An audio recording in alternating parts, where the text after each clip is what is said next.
गोपालगढ़ में कोऑपरेटिव चुनाव के मार्केटिंग के चुनाव के अध्यक्ष और उपाध्यक्ष का जब चुनाव था तो मेरी गाड़ी के ऊपर पुलिस की सुरक्षा, जो कि स्वयं धर्मेंद्र यादव यही एसपी हैं, इन्होंने मुझे प्रदान करी थी, उसमें मेरे पे जानलेवा हमला हुआ था जिसके वीडियोस वायरल हुए थे। जिस मुद्दे को मैंने दोबारा उठाया था क्योंकि धनारी कल्ला की एक मुद्दा जो कल घटना हुई थी कुछ दिन पहले, जिसके समक्ष मैं आईजी से मिली थी और मैंने आप सबको वक्तव्य दिया था, उसमें एक खड़ी गाड़ी के फॉर्च्यूनर के कांच तोड़े जाते और 4 एफआईआर होती है जिसमें रंगदारी, लूट और फिरौती जैसी संगीन आरोपों में दर्ज की जाती है। तो मेरा प्रश्न था कि उस वक्त भी एसपी आप थे, आज भी एसपी ऐसे हैं, कौन सी ज्यादा घटना संगीन है कि एक महिला विधायक, वो भी सत्ता की थी, हो सकता है विपक्ष में तो वो तो काम नहीं करें, गाड़ी में बैठी थी, मैंने सूचना दी थी कि मेरे ऊपर जानलेवा हमला होगा, एक व्यक्ति है मनीष खदार जिनका विड्रॉल कराना है, 2 सड़कें बंद हो चुकी हैं, 20-20 गाड़ियां खड़ी हैं, मुझे इनपुट है, मुझे पूरी उसके अंदर पूरी रबर रोज नामचा वगैरह डले हुए हैं, पूरा मुझे आगे पीछे सुरक्षा दी जाती है, उस कैंडिडेट का हमें विड्रॉल कराना होता है और हमारे पे अटैक हो जाता है। एक खड़ी गाड़ी के कांच तोड़ना संगीन है या एक किसी महिला का गाड़ी में बैठकर चौतरफा लाठियों से ठुकना, उसमें एक भी अरेस्ट नहीं होना ज्यादा संगीन क्या? उसके ऊपर जोधपुर ग्रामीण पुलिस ने अपने अधिकृत हैंडल से एक ट्वीट किया और उस ट्वीट में लिखा कि वो जो कोऑपरेटिव चुनाव की घटना हुई थी, दिव्या मदेना अपनी एक गाड़ी में अपने एक वोटर को लेकर जा रही थी जो कि नियम विरुद्ध है और इसलिए ये घटना हुई और इसमें कार्रवाई जारी है। ये फाइल आपको ध्यान होगा, मैंने मुद्दा उठाया था कि यहाँ से पहले सिरोही ट्रांसफर कर दी गई थी और कोई अरेस्ट नहीं हुई। जब जोधपुर ग्रामीण का अधिकृत हैंडल ये कहता है कार्रवाई जारी है तो इसका मतलब उनके अधीन है। उसके बाद जब मैंने उस ट्वीट को रीट्वीट करते हुए ये पूछा कि कौन सी नियम वाली है, कौन सा एक मैनुअल है जिसमें मैंने अपराध पाया जाता है, आप उसको अपराध की श्रेणी में मानेंगे कि वोटर या कोई मेरे साथ जा रहा है और मेरी गाड़ी में बैठ के जा रहा है तो मैंने अपराध किया है या उल्लंघन किया है किसी नियम का। तो उन्होंने आरपी एक्ट सेक्शन 133 का उल्लेख किया ट्वीट के ऊपर। मैंने उस पर फिर 2 दिन प्रश्न पूछे और साफ सूंघ गया।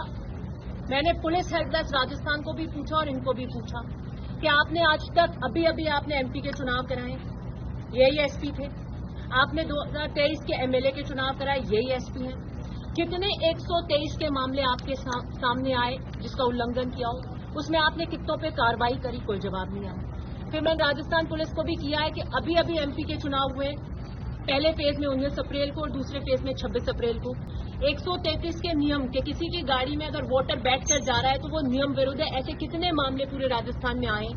क्योंकि ये मामला मेरे पे आया है, मैं एक जनप्रतिनिधि हूँ, एक प्रश्न चिन्ह आम व्यक्ति में आ गया कि भैया हम किसकी गाड़ी में बैठ के जाएं।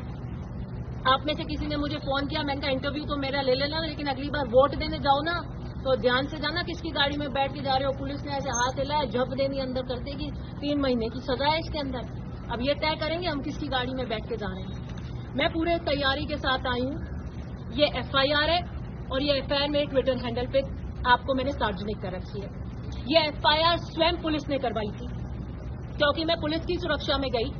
एसपी ने मुझे कहा आप एफआईआर करवाइए, मैंने कहा मैं आपकी सुरक्षा में थी, जब मेरे पे अटैक हुआ आपकी विफलता थी और मैं क्यों करवाऊं, आपके रहते आपके बीच में आगे पीछे ऐसे जो था और क्राइम घटित हो गया तो आप कराइए। तो स्व संज्ञान लेके उन्होंने करवाई। अब पुलिस को तो मैं कह नहीं सकती हूँ ना कि मैं कहूँ जैसे एफआईआर लिखाऊं, मैं करवाती तो मैं मेरे हिसाब से लिखवाती। तो ये भोपालगढ़ के एसएचओ ने एफआईआर लिखवाई। एफआईआर का जो हाईलाइटेड पार्ट है, जो मेरे ट्विटर हैंडल पे भी आप देख लेंगे हाईलाइटेड है, वो कहता है निर्वाचन के नाम वापसी के समय नाम वापसी की बात को लेकर पक्षों में भिड़ंत हो गई और ये घटना बताते 1 PM से 1:30 PM की। ये अधिकृत टाइम टेबल है कोऑपरेटिव चुनाव का जो कोऑपरेटिव विभाग से होता है। आरपी एक्ट मूलतः तो लेजिस्लेटर, एमएलए और एमपी के चुनाव के लिए होता है।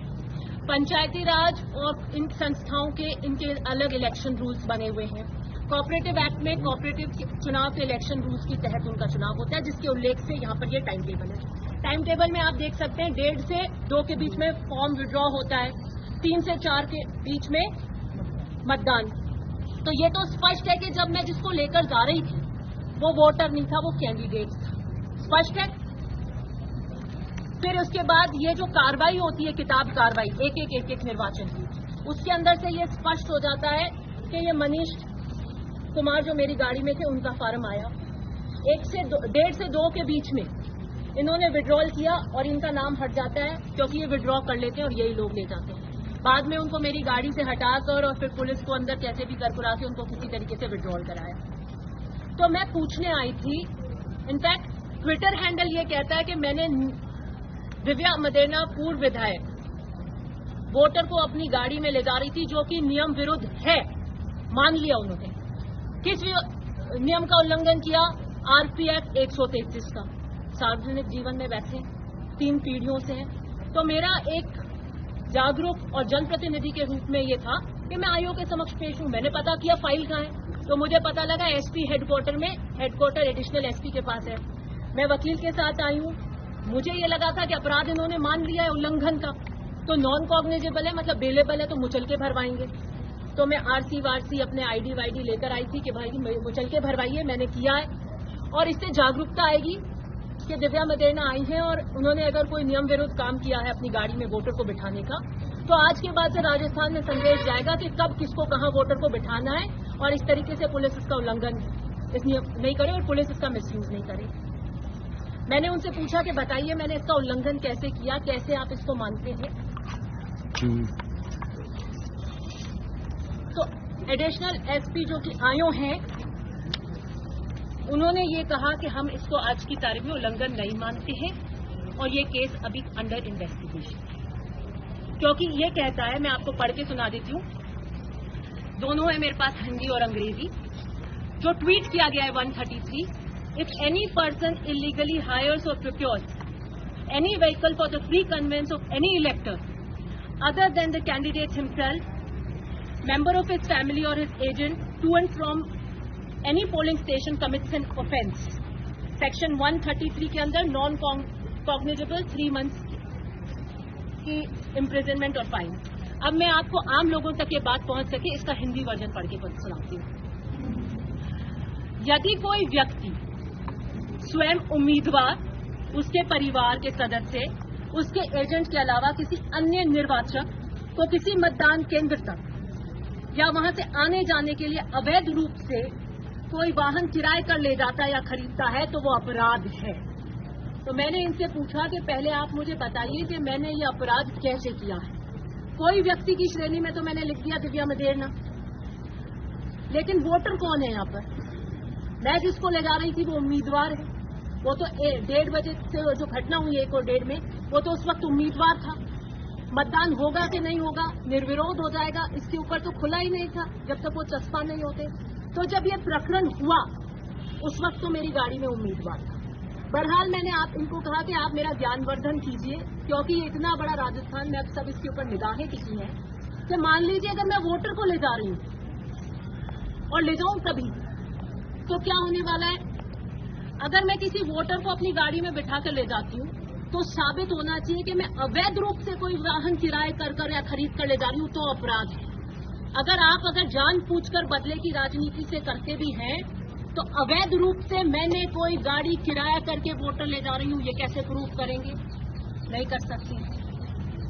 आज तक अभी तक मुझे तो कोई मिला नहीं है जिसने जवाब दिया। मैं आरटीआई लगाऊंगी डीजी ऑफिस में जाकर के राजस्थान के अंदर पुलिस ने इस प्रकरण 133 के अंदर किसी वायलेशन में किसी को माना है कि नहीं माना। बात खत्म हो गई कि अभी तक मुझे इसमें पाया नहीं गया है।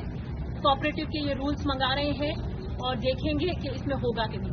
अब बात आ जाती है ट्विटर हैंडल की। जोधपुर ग्रामीण के सबसे बड़े अधिकारी हैं एसपी धर्मेंद्र यादव। जोधपुर ग्रामीण ट्विटर हैंडल किसी के व्यक्तिगत ट्विटर हैंडल नहीं है, जोधपुर ग्रामीण पुलिस का अधिकृत हैंडल है, अर्थात सबसे सर्वोच्च अधिकारी एसपी है। तो ये एसपी का वक्तव्य है। आयोग कह रहे हैं कि हमने इसमें आपको संलिप्त पाया नहीं है, इसका उल्लंघन पाया नहीं है, अभी हम जांच कर रहे हैं। क्योंकि मैंने सारे प्रश्न पूछ लिए। मैं कह रही हूं आप कह रहे हैं आपने पाया है, ट्विटर हैंडल कहता है आपने पाया है, मैं भगूंगी नहीं। मुचलका करें, नॉन कॉग्निजेबल है, बेलेबल है तो मुचलका भरिए। मेरे वकील आए हैं, हम सब कुछ आरसी, अपनी आधार कार्ड कॉपी सब लेके आए, वो भरवा नहीं सके, असमर्थ थे क्योंकि पाया नहीं है। अब वो कह रहे हैं हम इलेक्शन के रूल्स मंगवाएंगे।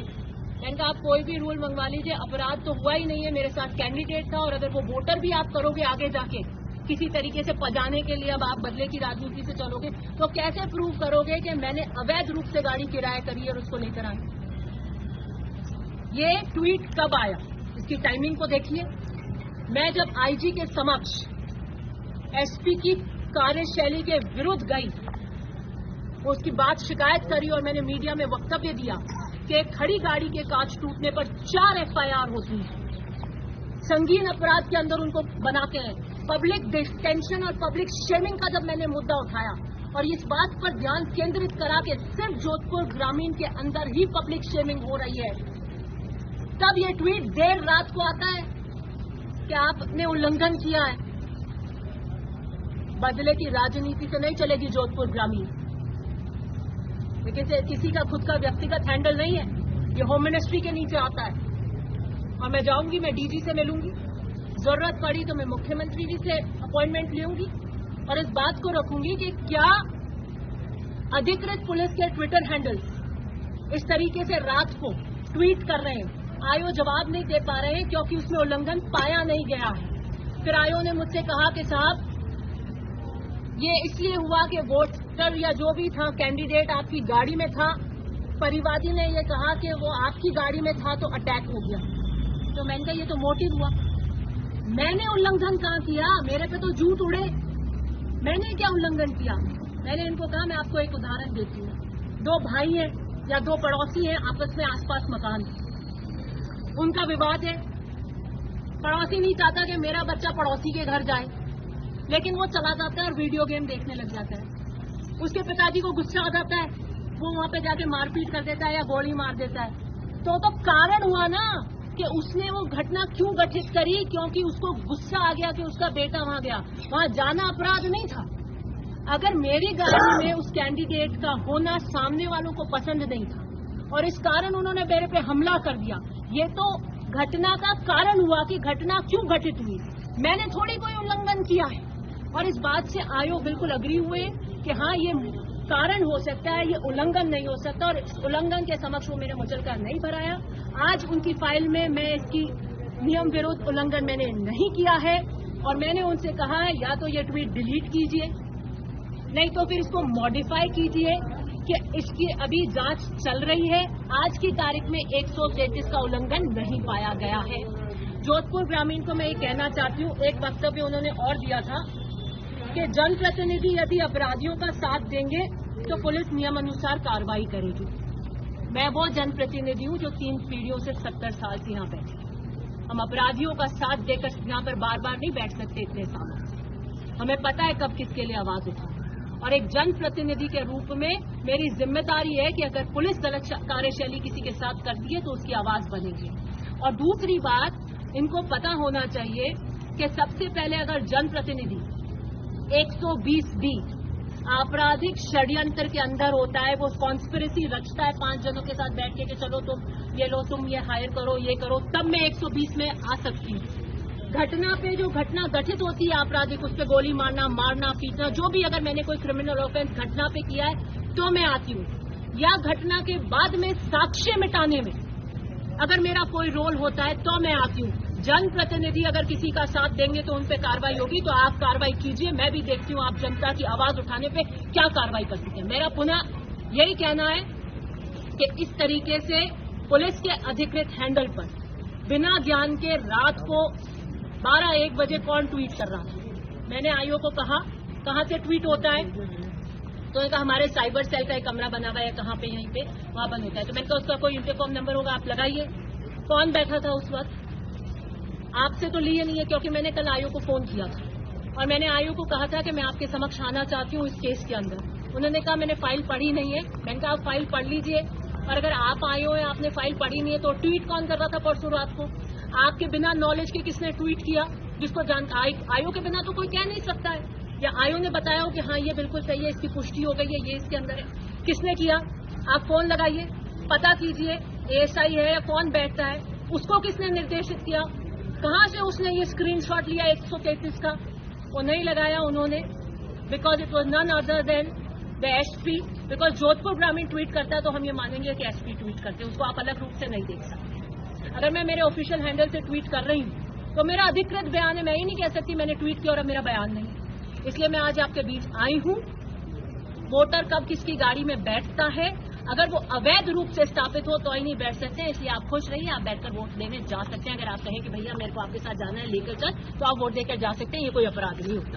तो मैम आपसे जो हमला हुआ उसको लेकर आपको क्या आश्वासन दिया, उस केस को लेकर, जिस केस को लेकर आपने ट्वीट किया था, आप पे जो हमला हुआ अपराधी थे कोई जिससे आप पहचानती है?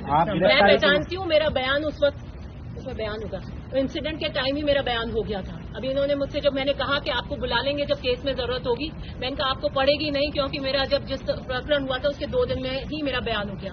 अभी उन्होंने कहा मैडम मैंने फाइल देखी, आपका बयान हो गया, तो मेरे बयान में तो बाकायदा उल्लेखित है जिनको मैं पहचानती हूँ। दूसरी बात, पुलिस, क्योंकि पहले से वहां जाब्ता लग रहा था 2 दिन से, पुलिस की वीडियोग्राफी हो रही थी, खुद स्वयं पुलिस वीडियोग्राफी कर रही थी वहां पर, और एसपी पहले भी राजनीतिक दबाव में थे और अब बदले की राजनीति के दबाव में है।